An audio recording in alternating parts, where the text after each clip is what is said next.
दक्षिण एशिया में एक बार फिर पांचवी पीढ़ी के लड़ाकू विमानों की दौड़ तेज होती दिखाई दे रही है। जी हां दोस्तों, क्योंकि भारत और रूस के बीच संभावित Su-57 स्टील फाइटर जेट सौदे की खबरों ने पाकिस्तान में नई चिंता पैदा कर दी है। पाकिस्तान के कई रक्षा विश्लेषकों और रणनीतिक विशेषज्ञों ने खुलकर कहा है कि अगर भारत को रूस से Su-57 मिल जाता है तो क्षेत्रीय शक्ति संतुलन पूरी तरह बदल सकता है। इसी वजह से पाकिस्तान में यह मांग उठने लगी है कि चीन को इस मामले में हस्तक्षेप करना चाहिए और रूस पर अपना प्रभाव इस्तेमाल कर भारत को Su-57 मिलने से रोकने की कोशिश करनी चाहिए। पाकिस्तानी रक्षा विश्लेषकों का मानना है कि भारत पहले ही दक्षिण एशिया की सबसे बड़ी वायु शक्ति रखता है। भारतीय वायुसेना के पास बड़ी संख्या में सुखोई 30 MKI, राफेल, मिराज 2000 और अन्य आधुनिक लड़ाकू विमान मौजूद हैं। यदि इसमें रूस का पांचवी पीढ़ी का स्टील फाइटर Su-57 भी शामिल हो जाता है तो पाकिस्तान के लिए हवाई शक्ति के क्षेत्र में संतुलन बनाए रखना बेहद मुश्किल हो जाएगा। आपको बता दें कि हाल के दिनों में पाकिस्तान के रक्षा मामलों पर चर्चा करने वाले कुछ प्रमुख विश्लेषकों ने सार्वजनिक रूप से कहा है कि संभावित सौदे को केवल पाकिस्तान अकेले नहीं रोक सकता। उनका तर्क है कि रूस और चीन के बीच बढ़ते रणनीतिक संबंधों को देखते हुए बीजिंग के पास इतना प्रभाव हो सकता है कि वह मॉस्को को भारत के साथ ऐसा समझौता करने से हतोत्साहित कर सके।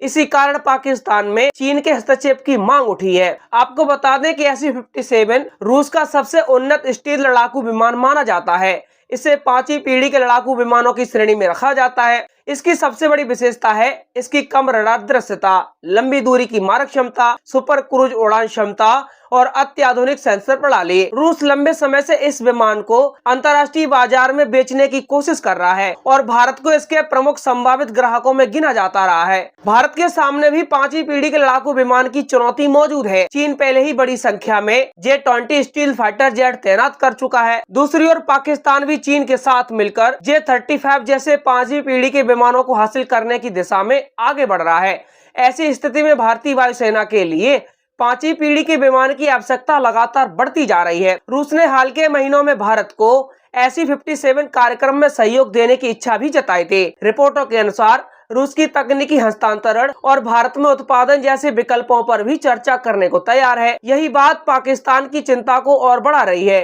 क्योंकि यदि भारत केवल विमान खरीद ही नहीं बल्कि उसके उत्पादन और तकनीक तक भी पहुंच हासिल कर ले तो भविष्य में उसकी रक्षा क्षमता कई गुना बढ़ सकती है। पाकिस्तान की चिंता का एक और कारण है चीन और भारत के बीच बढ़ती सैन्य प्रतिस्पर्धा। चीन पहले ही J-20 जैसे स्टील फाइटर जेट संचालित कर रहा है और पाकिस्तान को भी आधुनिक चीनी हथियार प्रणालियां मिल रही हैं। पाकिस्तान की वायुसेना में JF-17 और J-10C जैसे विमान शामिल हैं, जिन्हें चीन के सहयोग से विकसित या प्राप्त किया गया है। हाल के वर्षों में पाकिस्तान ने अपनी सैन्य शक्ति का बड़ा हिस्सा चीनी तकनीक पर आधारित किया है। इसी पृष्ठभूमि में पाकिस्तान के रणनीतिक समुदाय का मानना है कि यदि भारत को Su-57 मिलता है तो पाकिस्तान की वर्तमान और भविष्य की योजनाओं पर असर पड़ सकता है। उनका कहना है कि पाकिस्तान द्वारा संभावित रूप से हासिल किए जाने वाले J-35 विमानों का प्रभाव भारत के Su-57 अधिग्रहण के बाद कम हो सकता है। भारत और रूस के रक्षा संबंध दशकों पुराने हैं। भारतीय सेना,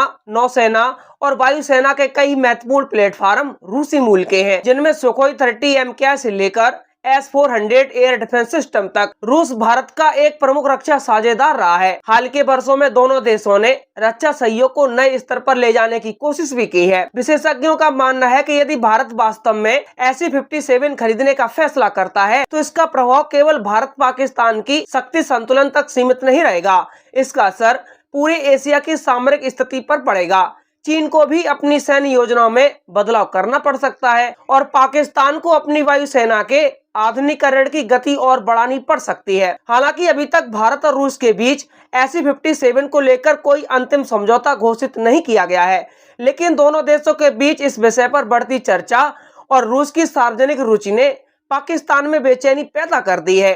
कई विश्लेषकों का मानना है कि केवल इस संभावना ने ही पाकिस्तान के रणनीतिक हलकों में चिंता बढ़ा दी है। दिलचस्प बात यह है कि पाकिस्तान के कुछ विशेषज्ञ अब खुलकर कह रहे हैं कि चीन को केवल हथियार बेचने तक सीमित नहीं रहना चाहिए, बल्कि उसे अपने रणनीतिक प्रभाव का उपयोग करते हुए रूस से भी बातचीत करनी चाहिए। उनका तर्क है कि यदि भारत को SU-57 मिलता है तो दक्षिण एशिया में शक्ति संतुलन पाकिस्तान के खिलाफ जा सकता है। दूसरी ओर भारत के रणनीतिक विशेषज्ञों का मानना है कि भारत को अपनी सुरक्षा जरूरतों के आधार पर निर्णय लेना चाहिए। चीन के J-20 बेड़े के विस्तार और पाकिस्तान के संभावित J-35 कार्यक्रम को देखते हुए भारतीय वायुसेना को भी 5वीं पीढ़ी की क्षमता की आवश्यकता है। SU-57 इस दिशा में एक अंतरिम समाधान साबित हो सकता है, जब तक कि भारत का स्वदेशी उन्नत मध्यम लड़ाकू विमान M का कार्यक्रम पूरी तरह तैयार नहीं हो जाता। फिलहाल स्थिति यह है कि भारत की संभावित SU-57 डील केवल एक रक्षा खरीद का मामला नहीं रह गई है। यह दक्षिण एशिया की बदलती सामरिक राजनीति, चीन पाकिस्तान साझेदारी, रूस भारत संबंधों और भविष्य की हवाई युद्ध क्षमता से जुड़ा हुआ भू राजनीतिक मुद्दा बन चुका है। पाकिस्तान में उठ रही प्रतिक्रियाएं यही संकेत देती हैं कि इस संभावित सौदे को वहां केवल एक विमान खरीद ही नहीं, बल्कि क्षेत्रीय शक्ति संतुलन बदलने वाली घटना के रूप में देखा जा रहा है।